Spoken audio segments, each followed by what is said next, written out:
All right, what's going on, everybody? Welcome to season one, episode 10 of our podcast with MMA fighters and UFC fighters. And today we got UFC featherweight Kyle Nelson. Kyle Nelson, so what's up to the podcast? Hey, thanks for having me on, guys. Yeah, dude, of course. All right, so first things first, I just wanted to know what is like your background? What got you into mixed martial arts? Yeah, when I was, when I was young, I was like 4 or 5. I watched like the Rocky films for the first time, and that got me really interested in boxing. Because I hadn't heard of mixed martial arts or the UFC at the time, so I kind of always wanted to be a boxer. Wasn't until I got into high school that I actually decided I wanted to pursue it. So I kind of looked up to see where I could find, boxing in my small town. And the closest thing was kickboxing, and it was about a half hour away. So I started going and training there, and they would do kickboxing and jujitsu. So I started Really? doing both just because, we're driving all the way, so might as well do both classes. Yeah, of course. And it was shortly after that the first season of The Ultimate Fighter came. So I started watching that, and I was like, well, wow, this is basically what I'm doing with the jujitsu on the ground and the kickboxing with the stand up. So we decided to, head in that direction. Wow, that's that's awesome. So you're saying Rocky is probably your favorite film? Yeah, yeah, it's definitely one of them. Yeah. So you said that going into MMA, the first thing you got started on was kickboxing? Yeah, so I started kickboxing and jujitsu kind of at the same time. Okay. All right, so you started at the same time. What is so out of all the stuff in MMA when you started, what's like your favorite what's your favorite type? Jiu-jitsu, Muay Thai, boxing? What do you think? Now I'd say it's probably more Muay Thai. When I first started, I was definitely a lot better with the jujitsu, so that's kind of, Mhm. was my favorite for a long time. And then when I moved and started training at House of Champions with crew Alin Halmagine, then I started working on a lot of Muay Thai. So as I worked on that, I got a lot better at it, and then I was more successful with it in my fights, and that kind of became my favorite. Yeah, definitely. How was it going into cuz you said just now House of Champions. Can you tell me what that was like? Yeah, I mean, it was pretty crazy. So House of Champions was about a 3 hour drive Wow. from where I live.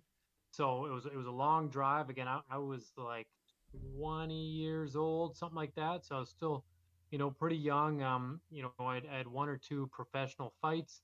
And then yeah, I traveled down there, to train with a bunch of other pros and with pro kickboxers, pro Muay Thai, pro MMA. So it was a stacked gym, and it was definitely intimidating going into a spot like that. But I knew that's what I had to do if I wanted to, pursue this dream and one day fight in UFC. Yeah, I I definitely agree with that. How like where is this House of Champions place? I know you're from So Canada. yeah, so I'm from a place called Huntsville in Ontario. Mhm. It's kind of up in the middle of nowhere. And then House of Champions is down in Stony Creek, so that's down like the GTA, like the Greater Toronto area. So I'm Okay. sure a lot of people have heard like Toronto, so it's Yeah. kind of near there. Okay. And so you said you started. When did you start your amateur fighting? So like I know you said you started in high school. When did you get into like first competing? So I started jiu-jitsu tournaments like 1 month after I started training. So I pretty much started those right away. And then I did a bunch of those. And then I started doing amateur kickboxing when I was like 16 or 17. Wow. I did that for a year or two. And then I went into amateur MMA. And I did that until I was 20. And then I turned pro at 20. Wow. That's incredible. How was it getting into like how was your first feelings of getting into your first amateur fight and how was it progressing into your first professional fight? Yeah, like the first amateur fight was definitely kind of a blur. Mhm. My first amateur fight was amateur kickboxing, and Yeah. yeah, I mean, I had practiced a bunch of techniques and had been training kickboxing for 3 or 4 years. But yeah, when I got into the fight, it was kind of turned into more of a street fight or a brawl. It was just kind of a blur. But because of my training, I kind of kept my chin down and my my shoulders up and kept everything fairly tight, and then just went wild with my offense, and then just kind of stood toe to toe with the guy for 3 rounds, and ended up winning. Nice. And how did that transition? So you said that like the amateur was like a blur. How was it stepping into your first professional fight? So my first professional fight was a little bit more calculated. Again, I had a lot of jiu-jitsu experience in the tournament, so a lot of competition, and then again some amateur kickboxing, then amateur MMA, and traveling all over Canada and a little bit of the states to compete in those. By the time I turned pro, I kind of had everything down pat. I had the mental game in check. I wasn't as crazy as I was in my amateur fights. I was a little more calculated, and I was able to move around and be a lot more technical in the pro fight. Yeah, I mean, I definitely agree with what you're going for like technique and like focusing on calculations and everything because it's just like you get into amateur, it's a lot different when you step in. Like, I don't know this from a standpoint, but I hear it from a lot of people. It's like when you step into professional fighting, it's you got to see what this guy's like and what is his weaknesses. You can't just go in right away, and definitely what you got to do your first fight for professionally, and I definitely agree with what you go off of. Yeah, yeah. It seems like amateur, whether it's amateur kickboxing or amateur MMA, sometimes it's almost whoever's the most aggressive will win. Whoever kind of just goes forward and goes the hardest sometimes will win. Whereas once you kind of turn pro, then everybody's kind of already been there and they know how to move and get out of the way and be evasive and be defensive. So it's you can't just go 100% all out because you'll gas quick, and then the other person will turn around and start to beat you up. Yeah, that's what I've like as I've watched UFC for I've been watching it for like 3 or 4 years. As I've watched it, I've seen the fighters who are aggressive, they go in a little too fast. I see that one fighter who they're fighting and he sees the right moment to just take the right strike and that usually goes to like a KO or just a big Mhm. moment in that fight. You agree with that? Yeah, yeah, absolutely. I mean, there's some guys that can start off fast and be aggressive and do well, but for the most part, it's not the best strategy. Yeah, people will either be evasive and wait for you to tire, or they're gonna time when you're coming in with a big punch or a big kick or something, and yeah, knock you out. Yeah. I I definitely agree with that. It's I also think there is sometimes it doesn't happen all the time like you said where that person can turn off aggressive in the first fight or the first like few minutes of the fight and they'll slow down a little bit and they'll find that one moment to get into that person's that spot and then there you go. That's fight ended. So how was it stepping in? How was it of a difference of going from your first professional fight and stepping into the UFC octagon? So it was almost like going into my first amateur fight where it was kind of a blur. Now, a lot of that was because my first UFC fight, I took on like 3 days' notice. So it was like we kind of got the notice. We had to, rush down to Toronto, kind of get checked into the hotel, start signing all the UFC contracts and different things. I had to get a bunch of medicals done. So Mm. basically, all the days leading up to the fight, I was busy, driving all over the place doing this stuff, and then right into the weight cut. I had to cut, it was like 21 or 22 pounds, Wow. and then right into the fight. And I didn't really have a chance to look up my opponent. They said, they obviously in the contract and stuff it was Diego Ferreira, but I hadn't watched any of his fights up to that point. So I was just like, yep, I'll sign. I'll fight whoever you want. And then, yeah, I think the night before the fight, I watched a little bit of video on him and kind of realized he was more of a jits guy back then, and yeah, I went from there. Okay. So how you said you lost 22 pounds, right? 22. Yep. How was the weight cutting? Like, what are your thoughts on that? It wasn't the best that time. Again, usually if I've Mm-hmm. got notice, it goes a lot smoother, and then I'll cut a little bit of water weight and stuff. But just because again the 3 days notice, and I was coming out of I had fought like a month before or something like that, and then I had kind of taken some time off. So I was normally I stay in pretty good shape, but because I had fought, I took some time off of training just to kind of recoup and relax a bit and recover and stuff. So I was probably in worse shape than I would be kind of year round just because I was taking some time off from a fight. So that's why I was so heavy, and that's kind of why I made the weight cut a little bit harder. Yeah, going from a 3 day notice fight and cutting 22 pounds is something like that's like really crazy because it's were you like because I know a lot of people when they do those weight cuts, I've seen people like cancel their fights because it usually happens in heavyweights where the guys they cut too much weight. They're gonna be like I've seen a few guys back out from I don't know they go to the hospital because it's like that bad, Um, but that's good to hear, like from your standpoint, that it wasn't like as terrible as it was. But what did you think with the era of? Did you fight during the COVID years, just with no A fan? little bit, A little bit. because I'm from COVID. Like the travel restrictions Oh yeah. were a little bit more difficult to Mm-hmm. bring me in. Again, if you're in the States, I think it was easier to go to like Vegas and do the Apex and stuff. So I Yes. think I fought like one time during kind of the COVID era at the Apex. Mm-hmm. How was that? Just seeing just no fans at all, and it's just all online. What was your thoughts on like just stepping in that with just no fans, or does that not Yeah, matter? it was pretty crazy. I mean, just it being COVID, like training was difficult. There wasn't as many training partners. Most gyms weren't open, so you kind of do a lot of stuff on your own. And then yeah, and then the fight, being in the Apex with no fans, all the COVID protocols and stuff were not always fun. So it was definitely a different atmosphere. I did like how fighting in the Apex, I could hear my coaches really well, and like it was easy to focus and stuff like that. But there definitely is something you can kind of get from the energy, when there's a crowd there and they're kind of cheering your name and stuff like that. Mm-hmm.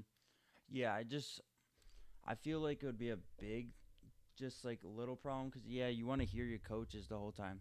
Isn't UFC Apex? Isn't there less people than main card? Right? Yeah. So again, when it was during COVID, there was basically Nobody. nobody. I Yeah. think now when they do the Apex, I think they got maybe 50 or 100 people in there. Yeah, and it's probably not. It's probably like what, like influencers, probably not fans or I don't Yeah, know. I think it would be yeah more like VIPs and stuff, and I'm sure they're fans, but Gotcha. maybe not as wild as some of the usual UFC fans. Yeah, I definitely get that. I feel like that's a good thing to do because for some people who just want to that are influencers that just want to meet, fighters, they got VIP tickets. I think that's really smart. Um, Mm. what are your thoughts? Because going back to the fight where you fought Choi, what are your thoughts on that fight? Just that going to a complete draw. What do you think about that? Yeah, I mean it was interesting. It'd be nice to talk to the judges and kind of see what their perspective was. I feel like again I kind of put the pressure on him. I feel like I came close to the submission in the first round. I rocked him in the second round, and then in the third round, I mean it was a little bit back and forth, but I feel like I controlled the fight and the octagon control by putting him against the fence and landing knees and elbows and little things like that. So to me, it seemed like I kind of won all around. Yeah, But yeah, I guess the judges, saw something else. I saw that fight personally. I thought you had that fight like the whole time, even with like decision and everything. I just thought it was absolutely like bizarre that they decided to take that to a draw just because I just the shots you had, it was just a lot of them knocked and they worked, and I was just surprised because in my book, just as like the judge pointing, I think they should look at a damage rather than I don't know control because you know how I put it off whatever like I bring up, compare it to the Volk Makachev fight because Mm. that's Volk had more damage than Makachev did. I think they kind of just put him off of just control and submission wise. But Mhm. yeah, from that whole judge scoring, it's as being like a podcast host and doing all this stuff and being a fan also. I'm a huge fan of the UFC. Just these judges, it's just crazy because some of this is just not accurate. Because I think as fans, like as I saw as a fan perspective, because I look on Instagram a lot, I saw that more than like 95% all said that was your fight, and Yeah. I by far definitely agree with that. It just I feel like this day and age with all the judge scoring, there's a lot of fights that go the other way that should go the right way. Cause like I've seen just so many fights in the past maybe 5 months that just have not gone the way that like it should go. You know? Yeah, yeah, it's pretty wild, and it really affects the fighters' careers, obviously, because they go from making their show money and their win money, and they climb the ranks and stuff like that. Versus off a loss, you kind of stay at the same bracket. You don't really make a lot of money, and yeah, and then sometimes you lose sponsors and different things. So it's pretty big, the difference between win and loss, and to have that come down to a judge that maybe doesn't really know anything about mixed martial arts or even martial arts in general is pretty wild. Yeah. It's I don't know. I've seen just I agree with you like in every spot. Just I pointed that out. It's just weird. It's them going off of yeah. You could be right. It could be someone who's never like judged MMA at all, and it's I don't know. I also think like I've thought about it that it could be a popularity thing, just in like my book, because I don't think Dana White has any control over that. I don't know. I don't know what you think on this because I've gotten this from the standpoint from like a lot of people. I it's just weird because like I first thing I noticed about all that judge scoring was that Paddy Pimblett fight against Mhm. Jared Gordon, Yeah. and seeing that it was just like I thought about it because like it's this guy who's a vlogger, everybody loves him, and I just felt like because he didn't have that fight at all. I don't. You probably saw that definitely. It's Yeah. he did not have that fight at all. All the damage was from Jared Gordon, and I just think the judges or something maybe with Dana. I know he says he has no control over it, but I have a feeling where it's like it's a popularity thing. They want this guy to rise, you know? It's what a lot of people think.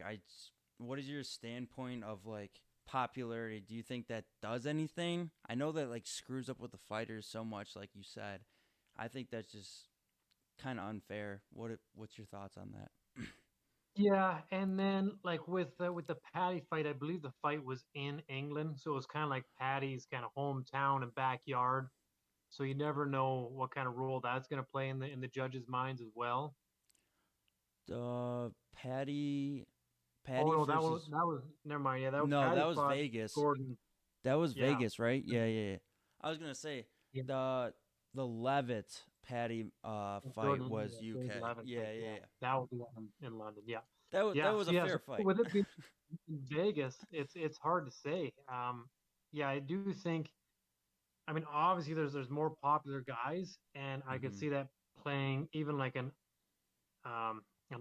unconscious role. Like if some judges just like other fighters better than other ones, because they see them a lot on TikTok or the UFC promotes them better, then yeah, I could see them, unconsciously just paying more attention to the strikes that that fighter lands versus the fighter that they maybe don't know so well.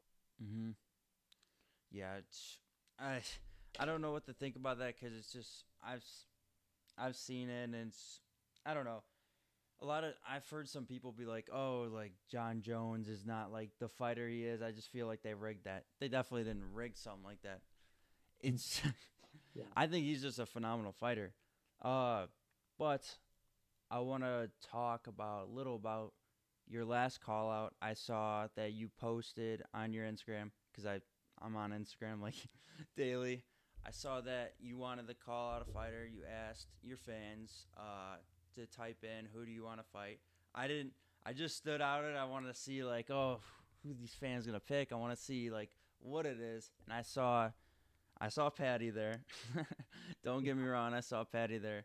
But let's talk about TJ Brown. How are your like thoughts about fighting him? And when are you thinking about that? I saw Paris. So what are your thoughts on that? Yeah, I mean, so again, my fans kind of shouted out a lot of people like T.J. Brown, Nate Landwehr. I mean, a lot of good options. But TJ he commented back, so he Yes. was like, "Yeah, Mhm. let's go." And I was like, "Okay, well, how are you free? In September for the UFC Paris card?" And he's like, "Let's go." So I was like, well, there we go. We've already kind of match made the fight. So I just I made a little poster. I got a buddy on Instagram to make the poster, and then I put it up and tagged Dana White and everybody in it. And yeah, so I mean that I feel like that's a good timeline for me. Paris would be cool, and Mhm. then I think as far as like the rankings go, like we're both outside the top 15. Yeah. I believe TJ's had roughly the same amount of fights in the UFC, like 7 or 8 or something. So Mhm. I think we're on the a similar level. Um, as far as the UFC, and I mean he's had a couple like performance bonuses, fight of the night bonuses, so I think he's going to come and put on an exciting fight, and that's what I'm looking to do. So I think he's a great matchup for me. Yeah. I definitely agree with that standpoint. When I saw they put the comments in, I was like, "Oh, that's gonna be a good fight." I'm so pumped to see that happen.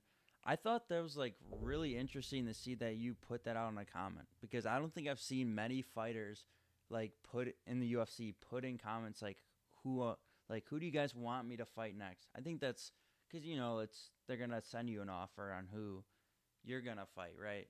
But Yeah, I thought that was pretty interesting that you put a post out there and said, "Oh, hey, like who do you guys want me to fight next?" I honestly think that's like really cool. Fighters should really get the chance to do something like that, and I think Dana's not gonna turn that down. Just not even one bit. It's both of you guys want that fight, and yeah, it's a lot of. Also, he wants to look at it as a fan standpoint. A lot of fans want that to happen. I think I saw about like what was it 100, 200 people like that comment with TJ Brown. I'm pretty sure. yeah, yeah, Yeah. So I'm thinking if a lot of fans think that's a great fight, Dana's gonna have absolutely no problem with that. yeah. And going into UFC, besides your fight with TJ Brown, who is one fighter in the featherweight division that you would want to fight in the future? So yeah, I would like the Nate Landwehr fight. Mm, Cub Swanson is a fight I've always wanted. Again, just because I think it's exciting style. He's going to stand and trade. I'm going to stand and trade. I think it's going to make a good matchup for the fans. And I think it's probably going to lead to some sort of bonus, whether it's a performance bonus for myself or a fight of the night bonus. heck yeah, I definitely agree with that. I think the Nate Landwehr fight would be something really crazy. The fans would want to see. I'm pretty sure I saw Nate Landwehr in one of the comments. I'm pretty sure I saw something like that. Could Yeah, I be. think a few guys tagged him in that one, but yeah, he didn't comment back, so TJ got lucky and Yeah. I he's mean, got the it's call. better than it's better than zero people commenting on it. It's just like, oh shit, like who am I gonna have now? It's just like get an offer. You're probably just gonna have to get an offer, but it's just like it's good that somebody the guy TJ saw it. It's good that he's like, oh yeah, like let's do it. I mean, I just think that's phenomenal that the like UFC communities like that where some guys are like, oh yeah, this guy shouted me out. Oh, I'm gonna take it. I've seen Yeah, just I've seen a lot of people like do that. It's just like I saw even like that Bo Nickel Trajan Gore fight in like what is it July 8th, literally next week. I saw he Trajan Gore called him out and said like, oh hey, let's fight. I know it was kind of a little rough housing and that's kind of just how the UFC is in some points, but I just think it's you did the right thing and asking fans like, "Oh, hey, I want you guys to do this," and it went the right way. Uh, yeah. so what is a reason why you want to fight Nate Landwehr or Cub Swanson? I know you said with his stand game, but what? Yeah, just what are a few things that stand out that why you want to fight him? Yeah, I mean, again, with Nate, it'd be, he's a durable guy that moves forward, always swinging and throwing punches. So I think Mm-hmm. it'd just be a really exciting kind of stand-up war. With Cub Swanson, obviously, he's a guy that's been in the game for a long time. Yeah. I've been watching him fight for a long time, and it'd be cool to kind of get in there with one of those legends or one of those, OGs, and see how I stack up against someone like him. Yeah, definitely. I think that would be something really cool to see. Just, I mean, yeah, Cub Swanson has been in the UFC for a long time. I just think, I think the fighters should be given a chance to fight. Like, if it's a realistic fight, I think they should get their chance to fight their like dream person. Mm. Um, just another question going with who's like a dream fight in any division. Who would be a fighter that you would want to fight? Uh, I mean, like if it's money wise, then you got to go with Connor, obviously. Oh yeah, definitely. Um, yeah, but I mean, there's guys like Chuck Liddell that Mm-hmm. would have been super cool to fight him in his prime. Kind of when the UFC was making its big explosion into the mainstream and stuff like that. Yeah, heck yeah. Um, yeah, he's definitely one of the stars. John Jones, Brock Lesnar. If I was a heavyweight, absolutely. When he was on top of the world, that would have been a cool fight. So, yeah, I mean, yeah, basically all the stars, the Hall of Famers. I mean, it would have been great to, if I could, put on 150 pounds and yeah, Yeah. fight Brock or something like that. It'd be pretty cool. Yeah, going full on heavyweight, just gaining 150 pounds in a few weeks. Yeah. Yeah, I just thought that'd be just a good question to ask because it's like, unrealistically, like who would you fight if you were in any weight class? But yeah, those are some good Mm. choices. It's crazy that I had no clue that I didn't know like fully that Brock Lesnar was like, because I know he had a start in WWE, but I did not know that he was in the UFC. I didn't know he was a champion. I knew he was in the UFC. I just didn't know that he was a champion because I didn't start until, I mean, I'm 20 years old. I didn't start watching UFC until like 20, like 18, 19. So, Hmm. but now it's just like, oh, I got all this jam packed. It's amazing just seeing all you guys put on a show for everyone. I like really appreciate you coming on here talking to me, and it's literally an honor to have you on. It's awesome. I love talking to all the fighters and getting all their views on everything. So going off of your Paris card, why'd you choose that card specifically? I've never been to Paris, and my Okay. my fiance really wants to go to Paris. So we thought, why not, Yeah. go do the fight and then stick around for a couple days after. Yeah, heck yeah.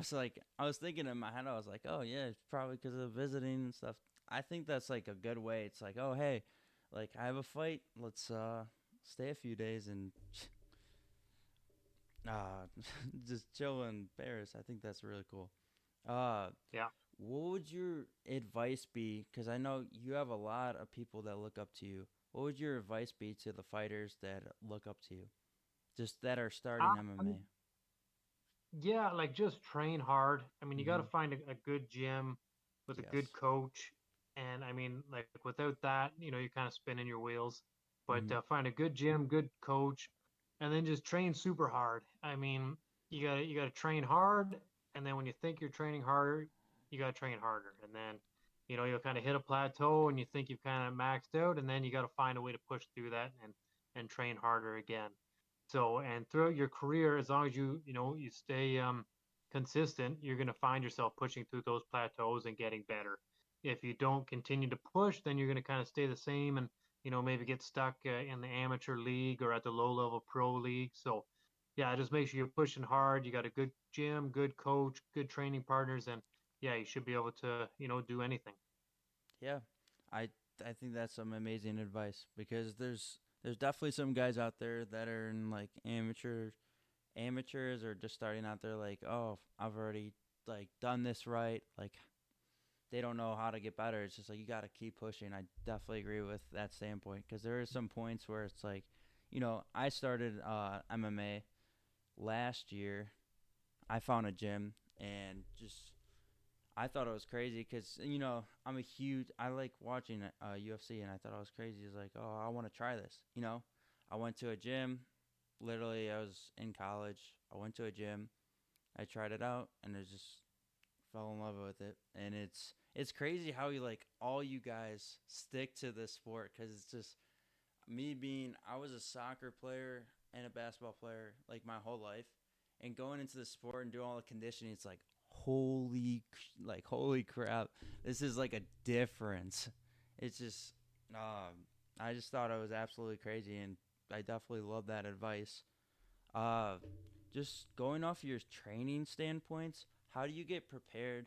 Let's say you have a fight in like 2 weeks in advance. How do you get prepared to that? You watch film? Like, how do you train? Like your fight camps? Yeah, so I'll definitely watch a bit of film, Okay. just to see what my opponent's kind of good at, Mm-hmm. or some weak points. But I don't watch, like, I don't study Yeah. too much. I kind of leave that to my coaches. Okay. I'll watch a bit just to get an idea of my opponent. Then I'll Yeah. let my coaches watch the tape, and they're going to be the ones that come up with the specific combos or defenses or takedown defenses, or we're going to have to watch out for this submission because my opponent's really good at this or that. Mm-hmm. And yeah, I continue to work on what I'm good at, and then once they're done studying him, then we'll sit down together and kind of build the game plan on how we're going to get better at takedown defense, or maybe we're going to want to take him down, so we're going to work on takedowns. But yeah, I leave most of the research up to them, and yeah, I'll do a little bit of video, but not too much. Yeah. So you kind of just, as you watch those videos, you just kind of look of what kind of fighter they are, and you kind of just get a gist of like, oh, uh, just like what they're gonna do in their fights. You kind of just look what they do first, and not like put anything like in specific. You just say, oh, like, oh, hey, he's a kickboxer. Oh, he does jujitsu, and you kind of just go off just a few of his fights. Yeah, and then whether or not he's going to be aggressive, Okay. like my coaches and stuff can watch it and say, hey, he's got a really good overhand, Mhm. but maybe he's going to be a real, like, defensive fighter where he's always circling away, and then he pauses and throws a good overhand, or maybe he's just a really aggressive guy that just storms forward throwing overhand. So just because he's got a good overhand, doesn't tell you the whole story. So again, I like to see, yeah, like whether he's going to be aggressive with that overhand, or if he's going to wait and try and time it and be more of a counter puncher. So there's some stuff like that that I need to see kind of firsthand. And then again, as far as putting together specific combos or defenses, I'll leave to them. Yeah. I think that's a good way of watching film and getting ready for a fight. Uh, Going off your last UFC fight at UFC Canada in Vancouver, what was your thoughts as Blake Builder as a fighter? He's good. I mean, he's a strong guy. He's got power. He's fast. He's got fast hands and kicks and stuff. So yeah, Mm-hmm. I think overall he's a good, well-rounded fighter. So for me, it was just kind of trying to pick him apart, move around a little bit. I feel like if I put on a little bit more pressure, maybe I could have got a little bit closer to finishing the fight.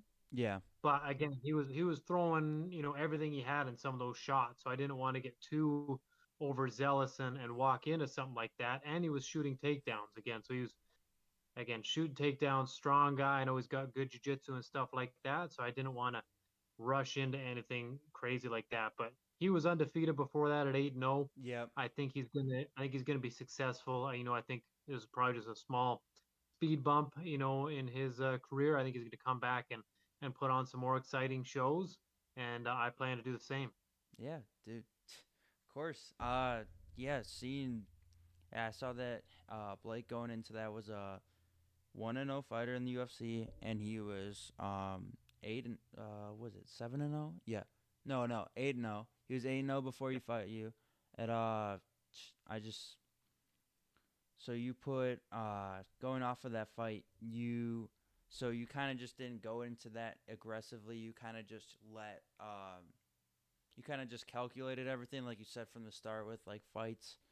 You just saw what he was gonna do, and you kind of just laid off and just progressed into it. Is that what you're kind of referring to into that fight? Yeah, yeah. I mean, I knew his style was going to be a lot of footwork, a lot of moving Yeah. around, a lot of output.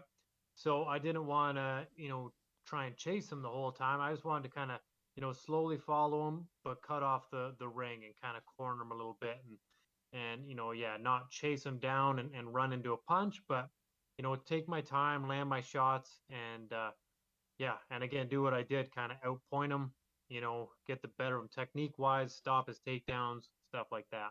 Yeah, definitely agree with that. Also wanted to say congrats on that win in Vancouver.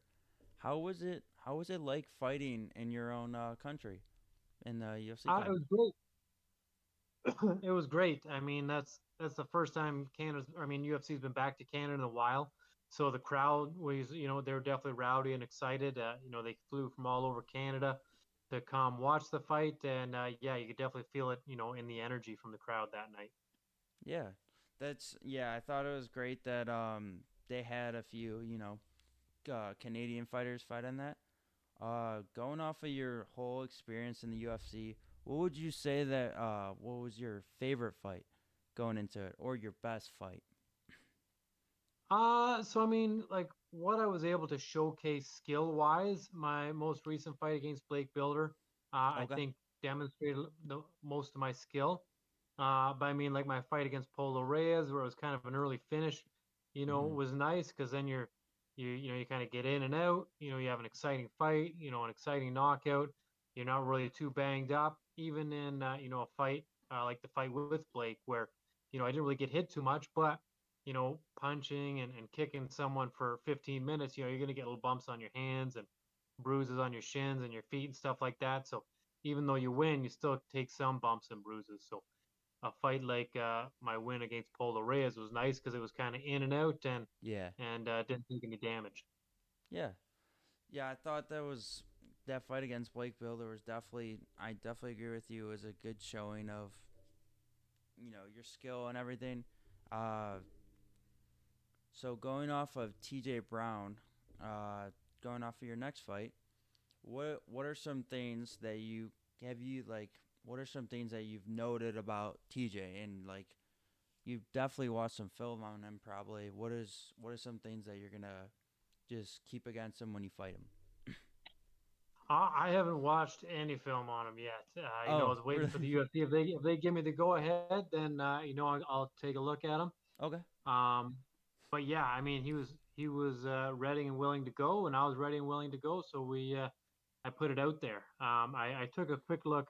I think I saw his record somewhere, but I can't even remember that now. But yeah, I remember seeing that he fought in the UFC a bunch already, and yeah, and that he was an exciting fighter and had won a couple bonuses. So seemed like a great matchup to me. I personally think that's my bad. I personally think that'd be one of the great fights because you guys are both like well-rounded fighters, and I think it's a really good matchup just between the two of you. It's like you guys have both have like the same amount of fights in the UFC. I think and it's both pretty good rounded records, and I think it would just be a really good round fight just for the both of you. Yeah. And I think Dana White's definitely gonna be like, oh, they, it's kind of close records and everything, and he's gonna be like, yeah, heck yeah, let's do that. But going Mm. off of your, because we were just talking about his record, he has T.J. Brown is 17-10 as in pro MMA record with UFC.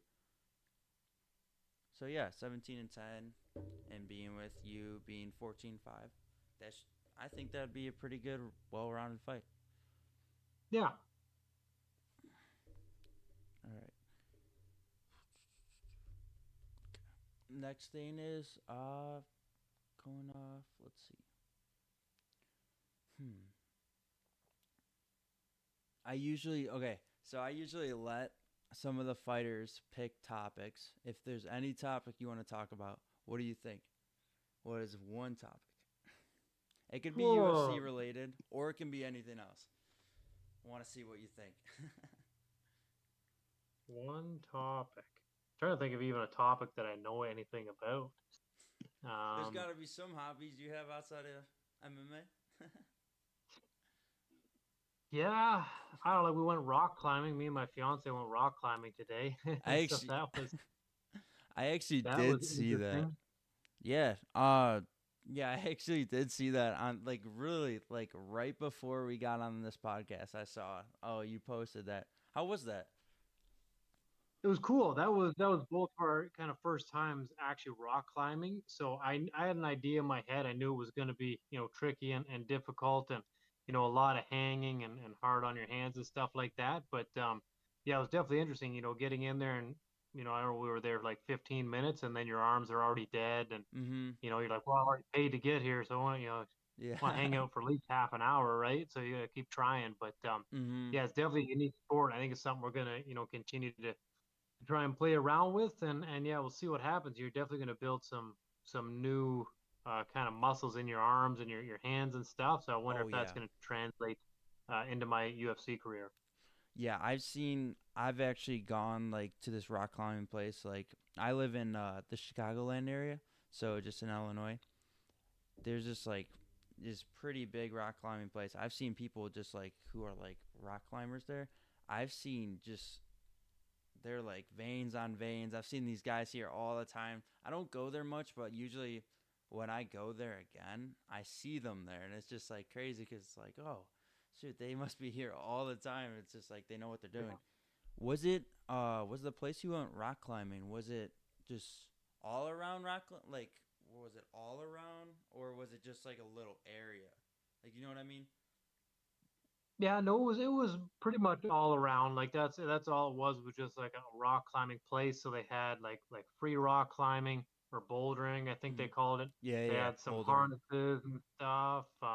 Yes, they had like I guess the different styles of rock climbing. But yeah, it was a pretty nice setup. Did it have like the beginner, medium, just like stuff like that?